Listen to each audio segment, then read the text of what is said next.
ABP news पर थोड़ी ही देर के बाद देखिए यूपी के सीएम योगी आदित्यनाथ का सबसे ताजा इंटरव्यू।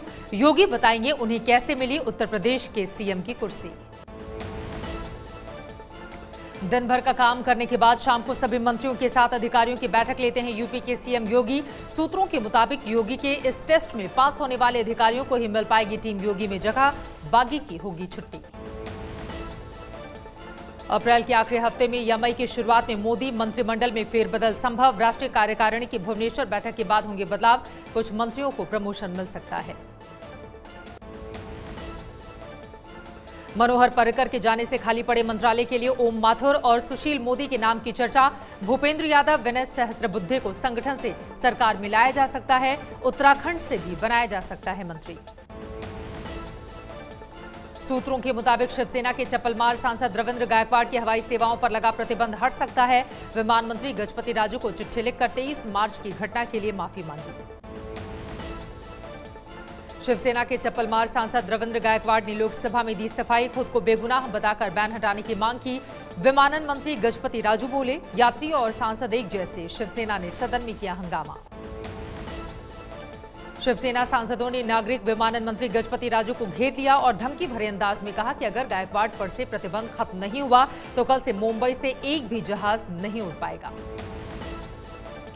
राज्यसभा में सरकार ने कहा कि राजस्थान के अलवर में गाय की तस्करी के शक में नहीं हुई हत्या। कहा, वहां की सरकार के मुताबिक ऐसी कोई घटना नहीं हुई, झूठी खबरें न फैलाएं। केजरीवाल सरकार के फैसलों की जांच के लिए बनी शुंगलू कमेटी की रिपोर्ट से घिरे केजरीवाल। रिपोर्ट में सत्ता के दुरुपयोग, नियुक्तियों में गड़बड़ियों का आरोप। कांग्रेस ने केजरीवाल का मांगा इस्तीफा। शुंगलू कमेटी ने मोहल्ला क्लिनिक से सलाहकार पद पर स्वास्थ्य मंत्री सत्येंद्र जैन की बेटी की नियुक्ति पर सवाल उठाए। आम आदमी पार्टी के दफ्तर के सरकारी बंगले के आवंटन समेत केजरीवाल सरकार के कई फैसलों को गलत बताया है। दिल्ली बीजेपी अध्यक्ष मनोज तिवारी ने शुरू किया चुनाव प्रचार। दिल्ली के राजौरी गार्डन में किया रोड शो। तारों के बीच फंसे तिवारी को गाड़ी से उतरना पड़ा। 23 अप्रैल को दिल्ली में एनसीडी चुनाव। एनसीडी चुनाव में बीजेपी के 4 उम्मीदवारों के नामांकन रद्द। दिल्ली बीजेपी के पूर्व अध्यक्ष सतीश उपाध्याय ने मनोज तिवारी का नाम लिए बिना जिम्मेदारी तय हो, ये कहा। राज्यसभा से भी पास हुआ देश भर में एक टैक्स वाला जीएसटी बिल 1 जुलाई से लागू होने का रास्ता हुआ साफ। लोकसभा पहले ही लगा चुकी है मुहर। रिलायंस के जियो ग्राहकों को बड़ा झटका। जियो ने 303 रुपए वाला समर सरप्राइज ऑफर वापस लिया। ट्राई के आदेश पर जियो ने वापस लिया ऑफर। किसानों की कर्ज माफी से खुश नहीं दिखे रिजर्व बैंक के गवर्नर उर्जित पटेल। कहा, इससे देश में महंगाई बढ़ेगी। कहा, इस तरह के फैसले से ईमानदारी से कर्ज चुकाने वाली संस्कृति पर बुरा असर पड़ता है। मौद्रिक नीति में रिजर्व बैंक ने बैंकों को दिए जाने वाली ब्याज दर यानी कि रेपो रेट में नहीं किया बदलाव। बैंकों को मिलने वाली ब्याज दर यानी रिवर्स रेपो रेट 0.25% बढ़ाई। ब्याज दरों में और कमी की उम्मीद जताई। कालेधन के खिलाफ मोदी सरकार ने एक और बड़ी कार्रवाई शुरू की। प्रवर्तन निदेशालय ने आज 9 राज्यों के 18 नौकरशाहों पर छापे मारे। इनमें आईएएस से लेकर बैंक कर्मी तक शामिल।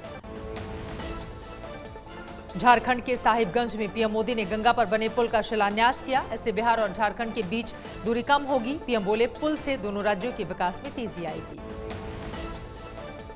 लालू की बेटी की जमीन की मिट्टी जू को बेचे जाने के मामले की जांच करेगी बिहार सरकार। बिहार के मुख्य सचिव ने मिट्टी घोटाले की जांच के आदेश दिए।